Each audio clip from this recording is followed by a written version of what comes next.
മുറിപ്പാടുകളും ഒറ്റപ്പെടലുമായി ജീവിക്കുന്ന ക്രിസ്തു വ്യക്തിത്വമാണ് ഒരു വൈദികൻ.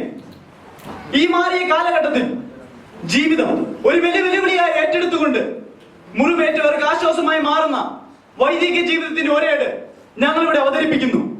വാഴ്ത്തപ്പെട്ട ചാവറ പിതാവിനാൽ അനുഗ്രഹിക്കപ്പെട്ട ഒരു വൈദിക ജീവിതം ഞങ്ങളിവിടെ അവതരിപ്പിക്കുന്നു. വർത്തമാന കാലത്തെ വൈദികർ.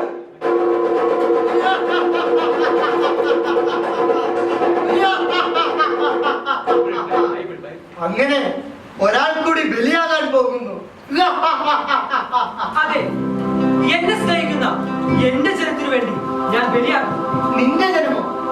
ഒരിക്കൽ അവർ നിന്നെ തള്ളിപ്പറയും, നിന്നെ അവർ ഒറ്റിക്കൊടുക്കും. എങ്കിലും അതിന് പുണ്യമായി കരുതി ഞാൻ തന്നെ സ്വീകരിക്കും.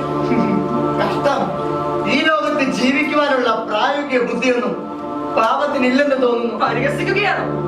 പരിഹസിക്കുന്നതും കളിയാക്കുന്നതും നിങ്ങളുടെയൊക്കെ ഉടലും ഉന്മേഷവും ശബ്ദവും വെളിച്ചവും ഒക്കെ അനുകരണക്കലയ്ക്ക് ചിരിപ്പായസമാക്കുന്ന ഞങ്ങൾ ഈ പൊതുസമൂഹമാണ്. ഈ പൊതുസമൂഹത്തിൽ നിങ്ങൾ നന്ദിരല്ലേ? സാധാരണ കർത്താവിന്റെ പ്രതിപുരുഷനെയാണ് നീ പരീക്ഷിക്കുന്നത്. പരീക്ഷണങ്ങളിൽ തോൽക്കുമെന്ന് നിങ്ങൾക്ക് ഭയമുണ്ടോ? ഇല്ല, ഒട്ടും പേടിയില്ല. എന്നെ ശക്തനാക്കുന്നവൻ എന്നും എന്റെ കൂടെയുണ്ട്. മാത്രമല്ല, എന്റെ കർത്താവിന്റെ പ്രിയദാസൻ വാഴ്ത്തപ്പെട്ട ചാവറ പിതാവിന്റെ പൗരോഹിത്യ ചുമതലയിലേക്കാണ് ഞാൻ വിളിക്കപ്പെട്ടിരിക്കുന്നത്. പിതാവിന്റെ അനുഗ്രഹമുള്ള ഞാൻ എങ്ങനെ പരാജിതനാകും? ശരി, എങ്കിൽ കണ്ടോളൂ. പരാജയപ്പെടാൻ പോകുന്ന താങ്കളുടെ മനസ്സിന് പുതുപുത്തൻ മലയാളിയുടെ നിഷ്ഠൂര ജീവിതത്തിന്റെ ചില കാണാക്കാഴ്ചകൾ.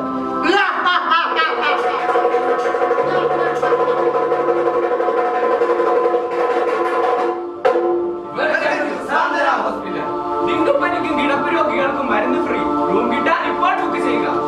പാവങ്ങൾക്ക് അമ്മശത്തോടെ കിഴിവ്. എല്ലാ മരുന്നുകൾക്കും ന്യായമില്ല.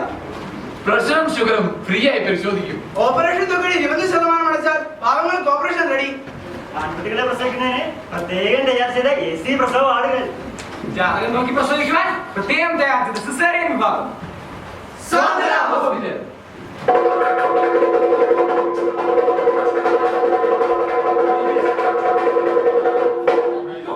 ഡോക്ടർ, എന്റെ കുഞ്ഞിനെ രക്ഷിക്കണം ഡോക്ടർ. എന്റെ കുഞ്ഞിനെ ഡോക്ടർ, എന്റെ കുഞ്ഞിനെ രക്ഷിക്കണം. പേടിക്കേണ്ട കാര്യമൊന്നുമില്ല.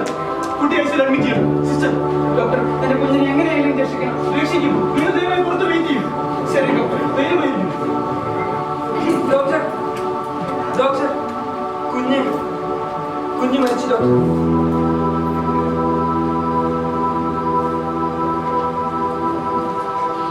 അതെ സിസ്റ്റർ, കുട്ടി മരിച്ചു. ഡോക്ടർ, നമുക്ക് അമ്മയെ വേറെ പറയണ്ടേ? നോ സിസ്റ്റർ, ഈ 2 വയസ്സ് മാത്രം പ്രായമുള്ള ഈ പിഞ്ചു കുഞ്ഞ് നമ്മുടെ മുൻപിൽ മാത്രമാണ് മരിച്ചു കിടക്കുന്നത്. ഈ മരണ വാർത്ത ആ അമ്മയുടെ ചെവിയിൽ എത്തുന്നത് വരെ കുട്ടി മരിച്ചിട്ടില്ല.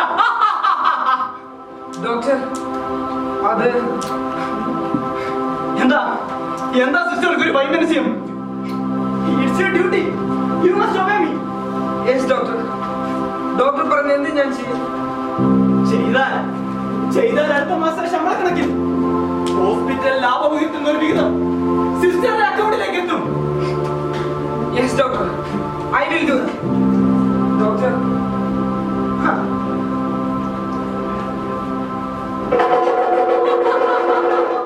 ശാപം ശാപം.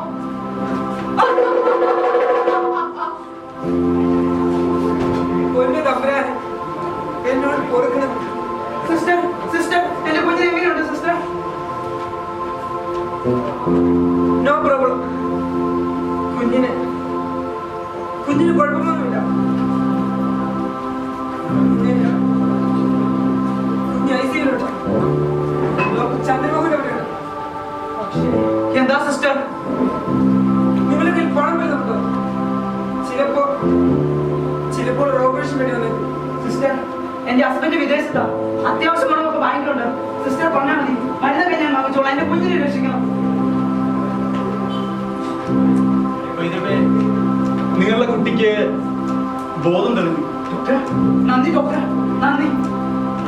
പക്ഷേ പെട്ടെന്ന് തന്നെ ബോധം മറന്നു. സാരമില്ല, ഈ മരുന്ന് ഹോസ്പിറ്റൽ ഫാർമസിയിൽ നിന്ന് വാങ്ങിക്കൊണ്ട് ശരി ഡോക്ടർ. സിസ്റ്റർ, ഞാൻ പറഞ്ഞില്ലേ പണച്ചാക്കാണവർ. ഇത്തരക്കാരെ യൂട്ടിലൈസ് ചെയ്യലല്ലേ നമ്മുടെ പണി. ഡോക്ടർ, പക്ഷേ ഇതല്പം കൂടി പോയി. സിസ്റ്ററെ ഏത് നിമിഷവും ഈ ഹോസ്പിറ്റലിൽ നിന്ന് ടെർമിനേറ്റ് ചെയ്യാൻ എനിക്ക് അധികാരമുണ്ട്. Because you are my subordinate. You must obey me. Yes doctor, I am your subordinate. മഹാഭാവിയായ ഒരു കീഴുദ്യോഗസ്ഥൻ. ഡോക്ടർ, ഡോക്ടർ, എന്റെ കുഞ്ഞ്.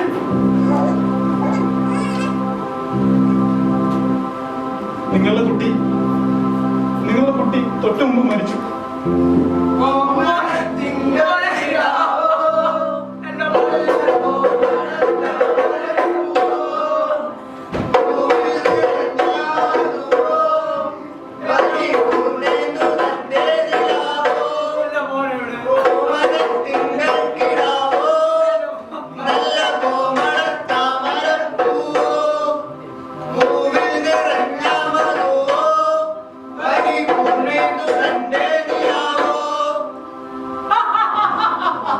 സിസ്റ്റർ, ആ കുട്ടി മരിച്ചു. ഇനി അതിനെ കൊണ്ട് ആർക്ക് യാതൊരു പ്രയോജനവുമില്ല. സിസ്റ്റർ നയപരമായി ഇടപെട്ടാൽ ആ കുട്ടിയുടെ ബോഡി നമുക്ക് കിട്ടും. ഡോക്ടർ, അത് സിസ്റ്റർക്ക് രക്ഷണം തരും. MBBS പഠിക്കുന്ന വിദ്യാർത്ഥികൾക്ക് കീറി മുറിച്ച് പഠിക്കുവാൻ ഒരു കൊച്ചു ശവശരീരം കിട്ടുക എന്ന് വെച്ചാൽ അതൊരു വലിയ കാര്യമാണ്. ബോഡിയുടെ വിലയായി മാതാപിതാക്കൾക്ക് 5 ലക്ഷം രൂപ കൊടുക്കാം. ആ 5 ലക്ഷം രൂപയുടെ പേരിലോ MBBS സെൽഫ് ഫിനാൻസ് പഠിക്കുന്ന കുട്ടികളുടെ കയ്യിൽ നിന്ന് 10 ലക്ഷം രൂപ നമുക്ക് ഈടാക്കാം. സിസ്റ്റർ എന്ത് പറയുന്നു? മറുപടി ഞാൻ പറയാം. ഇത് ഹോസ്പിറ്റൽ ഓഫീസാണ്. അങ്ങനെ അച്ഛനും എത്തി. നിങ്ങളൊരു ഡോക്ടറാണ്. എന്ത് സംശയം? ഈ കാലഘട്ടത്തിലെ ഈ സമൂഹത്തിന്റെ ഡോക്ടർ മരണത്തിന്റെ മുഴുവനുമ്പിൽ നിന്ന് ജീവത്തിന്റെ പച്ചപ്പിലേക്ക് ഒരു മനുഷ്യനെ കൈപിടിച്ച് തരുന്ന ഡോക്ടർ. ചോരക്കൊതിയനായി, ഭ്രാന്തനായി, നാരാധവനാണ് നിങ്ങൾ. അച്ഛൻ ഇങ്ങനെ ഒച്ച വെച്ചിട്ട് യാതൊരു കാര്യമില്ല. പണ്ട് 2000 വർഷങ്ങൾക്ക് മുമ്പേ ഇങ്ങനെ ഒച്ച വെച്ച് നടന്ന ഒരു 33 വയസ്സിലായിരുന്നെ അന്നത്തെ ഭരണവർഗം പിടിച്ചെന്ന് കുരിശിലേക്ക്. അതോടെ തീർന്നു ആ ശല്യം. ഈശോയെ കുരിശിൽ തെറിച്ച് കൊന്ന മനുഷ്യന്റെ പിൻഗാമിയാണ് ഞാൻ. എന്റെ പടിക്ക് തടസ്സം വന്നാൽ വെച്ചേക്കില്ല ഞാൻ. ഡോക്ടർ രക്ഷിക്കണം. ഒരാഴ്ചയെ പരിപാലിച്ച് കിടപ്പില്ല. പണമില്ല ഡോക്ടർ. പണമില്ലാത്ത ചികിത്സിക്കാൻ ഇതൊരു സർക്കാർ ആശുപത്രിയല്ല. ഡോക്ടർ അങ്ങനെ പറയരുത്. കൊണ്ടുപോയാളെ ആർക്കും വേണ്ടാതെ പനി രോഗികളെ കൂടെ നിറഞ്ഞു കിടക്കുന്ന ഏതെങ്കിലും സർക്കാർ ആശുപത്രിയിലേക്ക്. സഹോദര, കരയാതെ, ഞാൻ നിന്നെ രക്ഷിക്കാം. രക്ഷിക്കും, രക്ഷിക്കും, കൊണ്ടുപോയി രക്ഷിക്കുന്നു കാണാം. സിസ്റ്റർ വരൂ സഹോദര.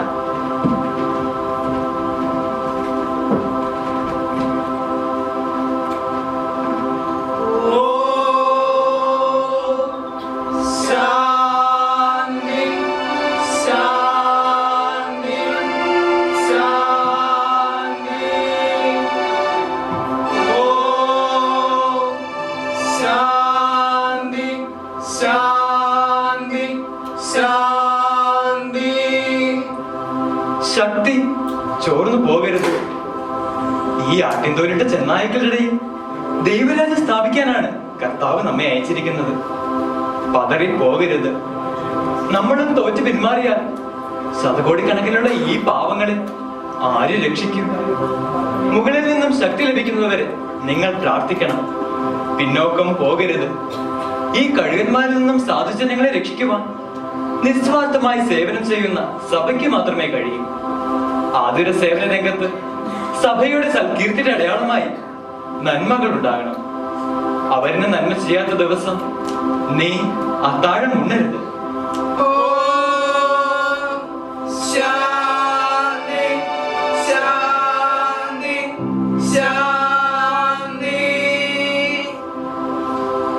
സഹോദര, എഴുന്നേൽക്കൂ. അച്ഛൻ എന്നെ രക്ഷിക്കണം. അച്ഛാ, അച്ഛന്റെ ദൈവത്തെ എത്തുന്നത് ഞങ്ങളും ആരാധിക്കും. സമാധാനത്തോടെ പോകുക.